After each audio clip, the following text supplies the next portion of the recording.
We're very happy to bring in former Toronto Mayor David Miller, who's standing by in downtown Toronto with reaction to this. Mr. Miller, always good to have you on CTV. What do you think? Thanks for having me on, Todd. Well, I think the Premier's decision is wrong in substance. It's the wrong thing to do.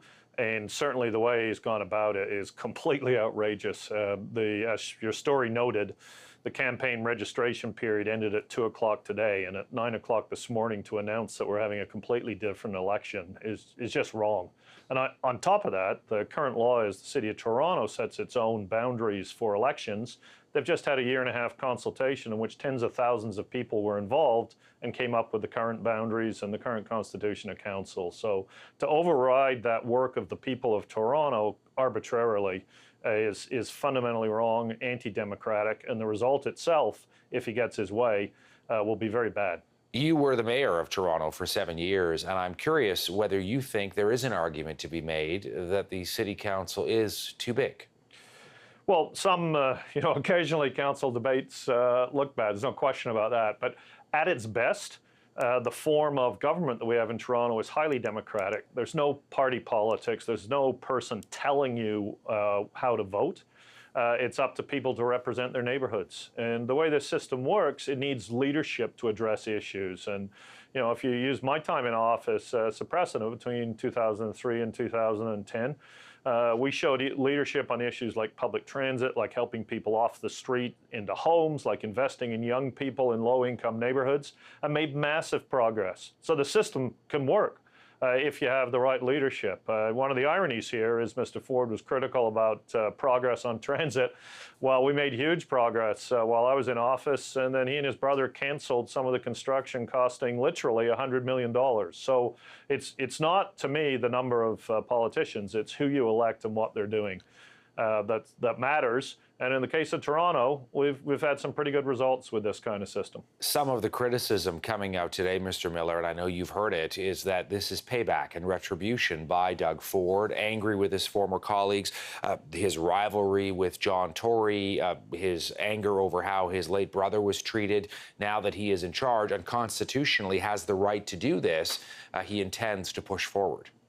Well, I'm not sure constitutionally you have the right to retroactively cancel an election that's been constituted under applicable laws, which is what he's doing here. That's something that would happen in an authoritarian country in some other part of the world. So we'll see what the courts say about that.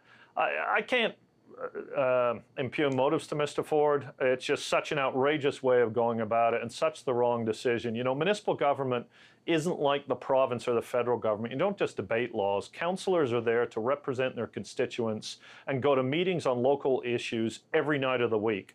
And if you represent an area that's too big, people can't get that kind of representation, which people in Toronto's case, and I think across the country, demand. They want their councillor there when there's a development they don't like. They want them there to help young people get jobs and deal with public safety issues. They want them there to help their local parks and environment be stronger. And if you're representing 110,000 people, which is bigger than many cities in Canada, you just can't be there on those kinds of issues. So it's taking away the rights of the people to be democratically represented that I think is the worst thing about this.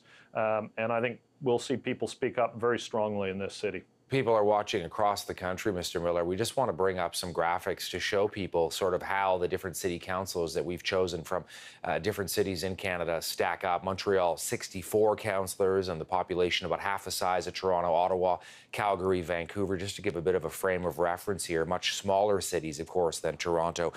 We are hearing from Mayor Tory about the notion of a referendum. And again, there are questions over whether that itself is even feasible and legal and practical.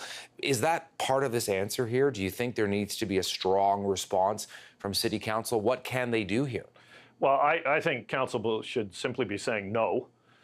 Because that's what you're hearing from the people of Toronto, and because it's so wrong just before an election closes to completely change the rules. This is like the bottom of the ninth inning, and all of a sudden you let one team have 6 outs or something in a baseball analogy.